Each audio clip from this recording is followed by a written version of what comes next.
Mateus, capítulo de número 23, após Jesus ter sido muito interrogado no capítulo 22 pelos fariseus, escribas, herodianos, principais sacerdotes, ele encerra calando a todos, no capítulo 22, e agora no capítulo 23 ele traz várias acusações contra os escribas e fariseus, né? É um capítulo todo dedicado a isso, dedicado aos 8 ais que Jesus traz sobre os falsos líderes, né? É uma censura aberta aos escribas e fariseus por tudo aquilo que eles estão fazendo de mal à nação de Israel, né? Então a gente precisa compreender primeiro que Jesus vai falando que eles estão assentados na cadeira de Moisés. A cadeira de Moisés era o ofício de interpretar a lei, né? Então a primeira coisa que a gente aprende é que eles estão assentados, eles não foram assentados nela, né? Então eles usurparam a si o poder da autoridade espiritual sobre o povo, né? Então aí eles vão... Jesus traz primeiro uma advertência interessante, versículo 3, que se observe o que eles fazem e fazer o que eles dizem, mas não andar conforme eles, porque eles dizem, mas não fazem.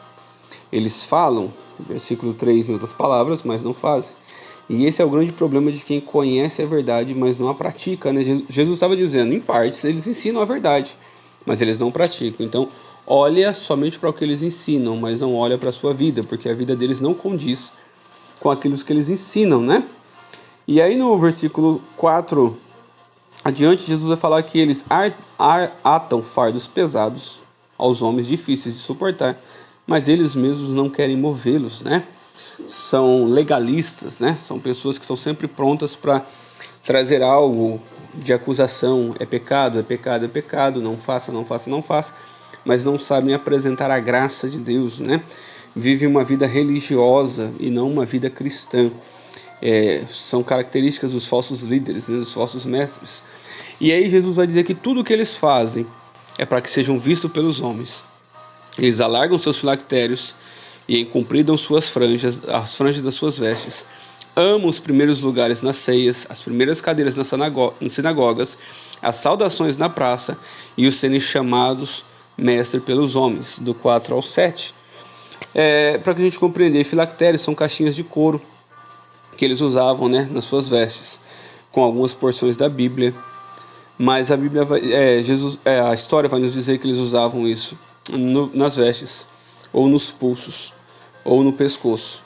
Tudo para mostrar aos homens que a lei de Deus estava com eles. E o que Jesus está dizendo é, eles tinham a lei exterior, mas não a tinham no coração. Eles tinham a Bíblia neles para o lado de fora, mas não tinha ela cravada neles para o lado de dentro, que era o mais importante. Filactério aqui também é a franja, né? Eles alargavam suas franjas. Filactérios são as caixinhas de couro e as franjas são as orlas, né? Eles alargavam as suas orlas a fim de serem vistos pelos homens como mais santos, né? Mais puros, os separados, né? Mas Jesus deixa bem claro qual que era a intenção deles. É o tipo de pessoas que busca reconhecimento em tudo, né? Um reconhecimento da parte de homens. Eles amavam as saudações na praça, ser chamados de mestres, amavam os primeiros lugares na sinagoga, né? Amavam os primeiros lugares na ceia. É o tipo de pessoa que ainda não aprendeu o lugar de Cristo na primazia da vida dele. Porque se eles de fato amassem a Cristo, tivessem Cristo sobretudo, eles entenderiam que Jesus veio ensinando em todo o Evangelho de Mateus, e vai aqui também reiterar mais uma vez o versículo 11 e 12, que o maior entre vós tem que ser o menor, e a quem se exalta será humilhado, e a quem se humilha será exaltado. Mas não, eles buscavam saudações entre os homens, buscavam reconhecimento entre os homens. E aí Jesus vai dizer, versículo 8, né? Para que nós não sejamos chamados de mestre. E aí o versículo 9 vai dizer que a ninguém na terra chameis por pais. E o versículo 11, versículo 10, que ninguém será o nosso guia, né? Porque um só é o nosso guia e mestre, que é Jesus. Deixa eu só esclarecer aqui. Quando Jesus está dizendo para que a gente não seja chamado de mestre, e nem a ninguém na terra chame por pai, e nem de guia, é no sentido espiritual, tá? Porque o próprio Deus vai colocar alguns em Efésios 4 como mestres na igreja, né? Pai, cada um tem o seu pai natural, seu pai biológico. Então não é isso que Jesus está proibindo. e nem guia, porque guia aqui seria um líder, né? Jesus não está proibindo o líder, Jesus está proibindo as pessoas que buscam para si essa glória e fazem dela o seu método de vida, né? As pessoas que são aí chamados de guias espirituais, os pais espirituais, tal. Isso é condenado, porque pai espiritual, nós só temos um, que é aquele que está nos céus, como diz o próprio versículo 9. É disso que está dizendo a Bíblia. Então não há como eu encontrar essa verdade, né? Eu não posso buscar para mim títulos a fim de buscar glória pessoal, e isso é perigoso. É disso que Jesus está falando. E aí ele vai encerrar esse contexto, como eu já falei, versículo 11 e 12. O maior será o menor, e coisas do tipo, né?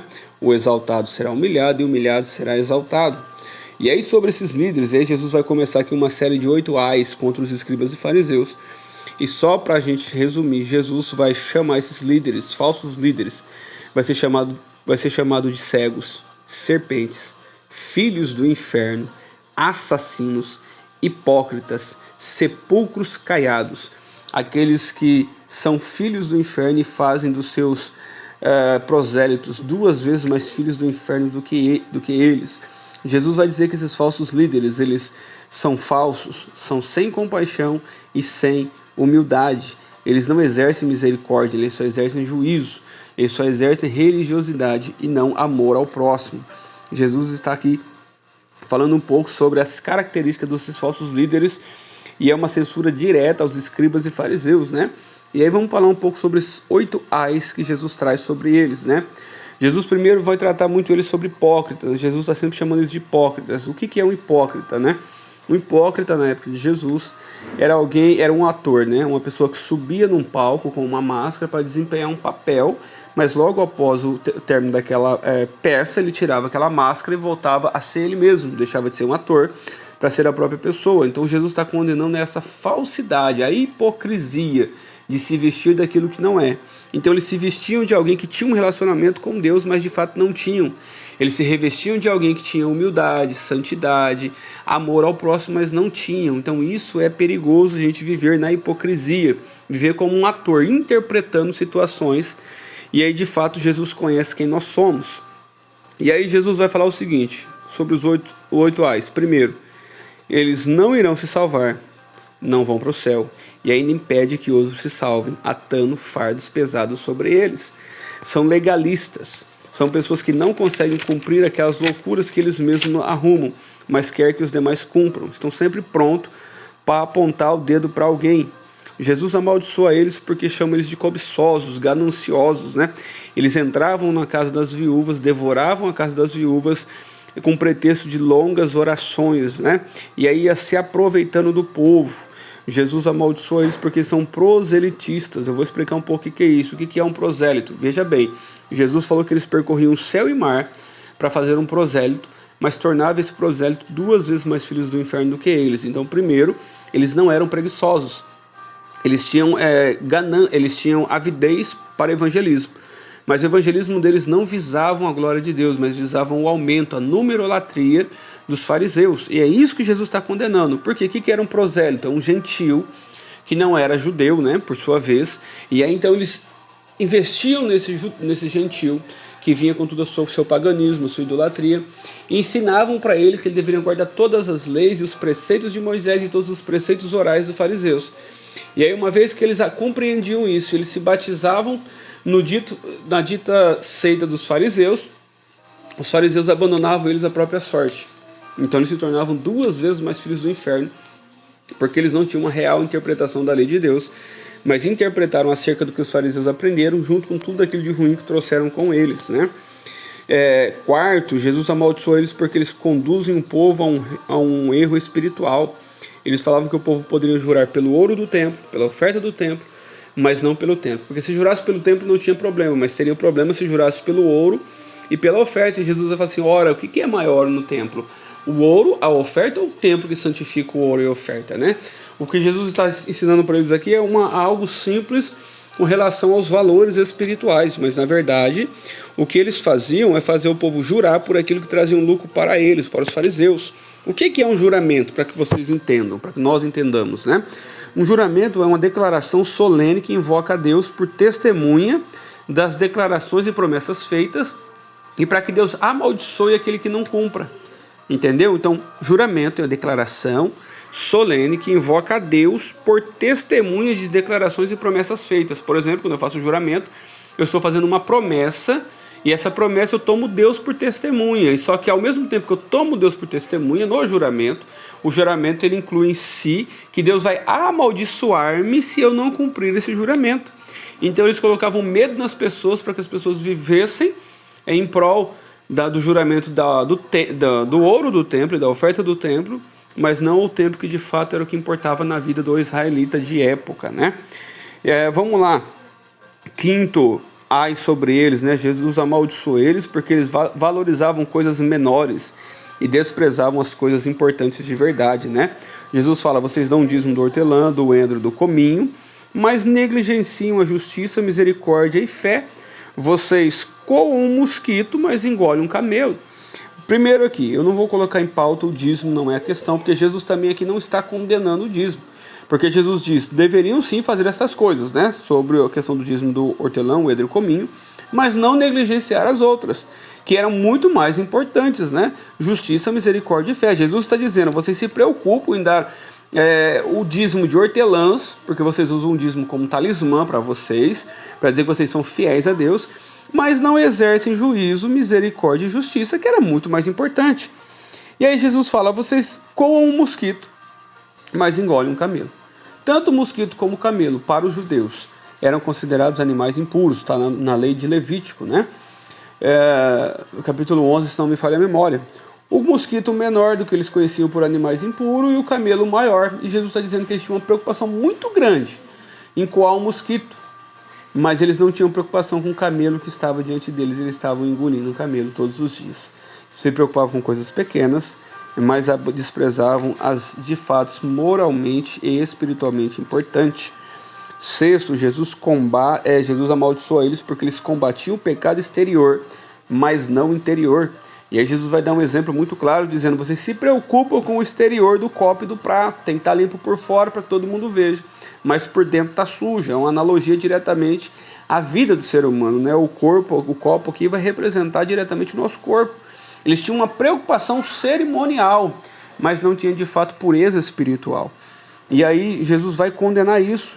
E aí mais um ai aqui, no sétimo ai. Jesus vai amaldiçoar eles porque eles são fingidos espiritualmente, ainda na mesma linha do pecado exterior e interior. Mas aqui Jesus fala que eles são fingidos espiritualmente, eles são semelhantes a sepulcros caiados, né? Para que vocês entendam o que é um sepulcro caiado, eles colocavam bastante cal no sepulcro para o lado de fora, para indicar pureza. E para que quando as pessoas fizessem romaria em épocas de Páscoa, das festas judaicas a Israel, elas não pisassem nos lugares dos túmulos, para que elas não se tornassem impuras, né, moralmente impuras, porque teriam que ficar afastadas do arraial e não poderiam participar da cerimônia de Páscoa, da festa de Páscoa ou das demais festas judaicas. Então, por fora, vendo, ele ficava bonito, né, porque o cal ele trazia aquele sinal de branquitude, mas por dentro daquele sepulcro havia o que? Ossos, podridão, morte, corrupção.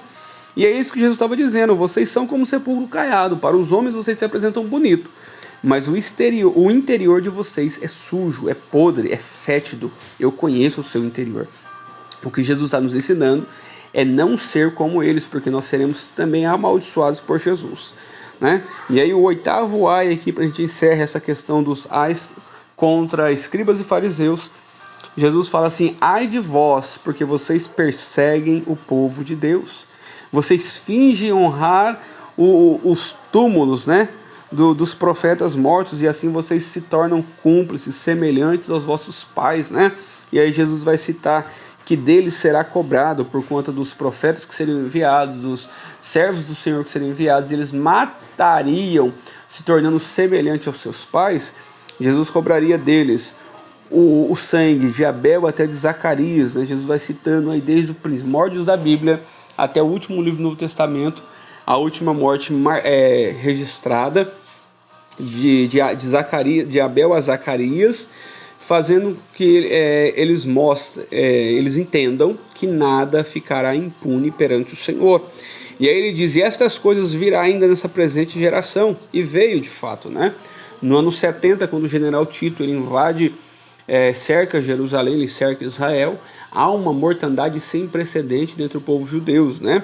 Pois vocês podem procurar um pouco mais essa história, ou se quiserem a gente manda uma nota à parte depois sobre essa questão da invasão de Jerusalém pelo general Tito nos anos 70, né? E aí no versículo 37, Jesus vai trazer duas lições para nós. Primeiro, o lamento sobre Jerusalém. Tudo que Jesus fez, todos os ais, todas as censura aos escribas e fariseus, Jesus não encerra elas sorrindo, gargalhando ou menosprezando deles, não. Jesus encerra lamentando. Jesus está dizendo, eu queria que fosse diferente, eu queria que vocês compreendessem as coisas de maneira diferente, eu queria que vocês entendessem o real propósito da minha vinda entre os homens. É isso que Jesus está dizendo. Quantas vezes eu quis ajuntar os teus filhos como uma galinha junta os seus pintinhos debaixo das asas. O que Jesus está dizendo é, eu queria acolher vocês, eu queria dar aconchego para vocês, eu queria mostrar para vocês a real importância de vocês, mas vocês não quisestes, vocês preferiram coisas erradas. Então eu aprendo que Jesus exerce misericórdia antes de exercer juízo. E a outra coisa no mesmo versículo, eu quis ajuntar vocês como pintinhos, mas vocês não quisestes, e tu não quiseste. Então o que Jesus está dizendo é sobre a responsabilidade pessoal, né? O famoso agora não, qualquer hora eu vou, quando eu melhorar, eu me entrego de vez a Jesus, quando eu conseguir melhorar, eu vou me santificar de verdade, não cola para Jesus. Ele está dizendo, a oportunidade está aberta, mas vocês não querem. Há uma responsabilidade pessoal de cada um sobre aquilo que ouve acerca do Evangelho, né? E aí então Jesus vai anunciar a sua partida dizendo, desde agora não me vereis mais, até que digais, bendito aquele que vem em nome do Senhor, né?